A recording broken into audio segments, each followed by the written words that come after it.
In this video, I'm going to show you how I cut and sew this baggy trouser for a plus size model. To make this, I'm going to use 3 yards of fabric to make this. If you're on the slim side, you can use 2.5 for this. I folded my fabric into 4, as you can see. This is the front and this is for the back. So I'm going to place my ruler like this to get the full length of the trouser, which is 48 inches. And then I'm going to come down 1.5 inches here for the band. I'll mark it, and then also mark the waist to hip, which is 9 inches, and then waist to crotch, which is 14 inches. Next time I'm going to use 14.5. So this is the waist, hip, and the crotch length, and then the final length. So let's go to the front. So remember, this is the center front. From that center front here, I'm going to make the crotch extension. I'll mark 4.5 inches. Remember, sewing allowance is already inclusive, so I'm going to square this up to the waistline and connect the lines like this. So after marking that line, next I'm going to shape this. So you're going to come in here 1 inch like this, and then connect this to the hip line. Connect it to the hip line straight, and then you're going to make a curve. That's a crotch curve. You're going to curve it like this. So I'm going to curve it like this, adding 1/2 inch sewing allowance. Can you see it? So 1/2 inch is what I have here for sewing allowance.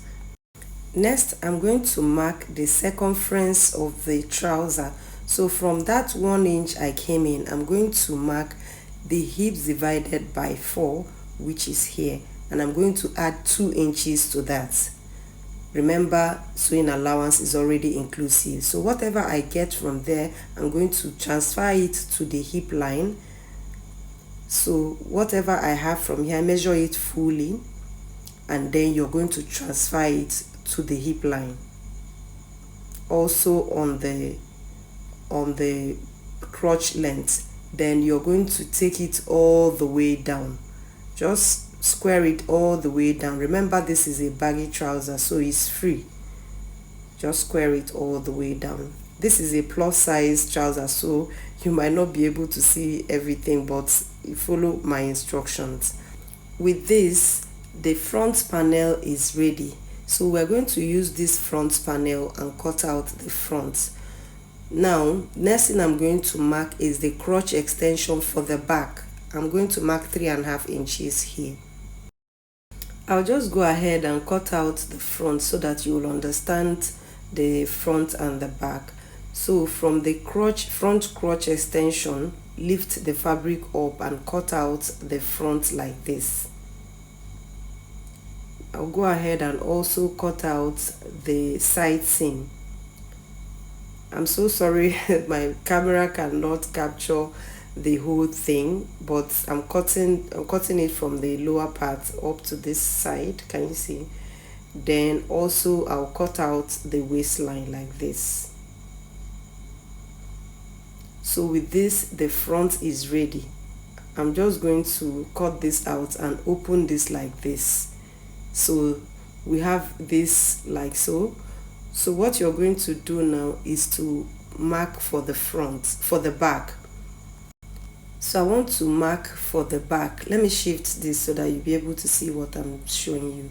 So you're going to mark from here. This is the center front, right?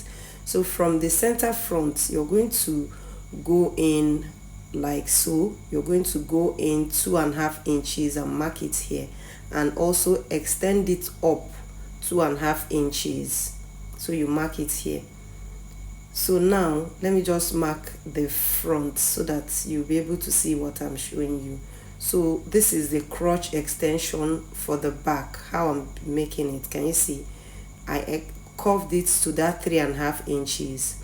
So now whatever you have on the waistline for the front, from that crotch extension up there, you're going to mark the same thing on the waistline like so. Then connect it all the way down. If you connect it all the way down, you should have like 1 inch bigger than the front. 'cause. So I'm just going to cut it out like this. with this, the back will be bigger than the front with 1 inch.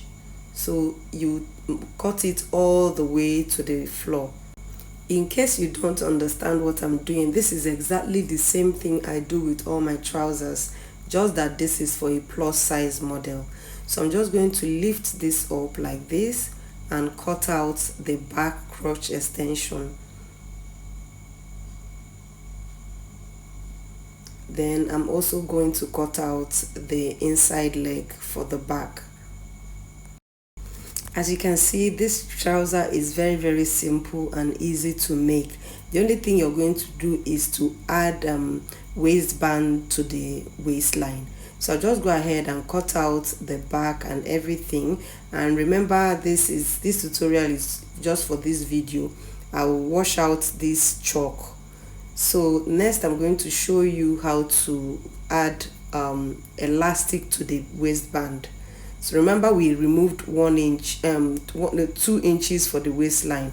So I'm going to make 2 inches waistband. See the method I'm using. This technique is very easy and makes it very neat. So I'm going to just go ahead and case the elastic like this. This is the easiest way to make your elastic casing. It will come out very clean and it's very easy to do. If you have watched this video till this time, make sure to subscribe and turn on all notification bell icon. And if you're my returning subscriber, thank you for coming back to watch and support my videos. And if you have not subscribed and you always come back, make sure to subscribe and turn on all notification bell icon. I'll also drop the link to other of my trousers and how to take your trouser measurement, so you can see how easy this elastic is. Then you go ahead and run all your lines. Can you see? Very simple. This won't take you any time. And after doing that, you join it to the trouser, and the trouser is done. Guys, can you see how easy it is? So I am going to make sure to drop the link to how to take your proper trouser measurement by sitting down on a flat surface, taking your waist length measurement and all the rest. That way you will have a perfect fit for your trouser. For the measurements I use for this plus size, I'm going to drop all of them in the comment section. So if you want to know the sizes, the hip, the trouser length, the waist, I'm going to drop everything in the comment section. So this is it after I was done making this. I'll see you guys in my next video. Bye.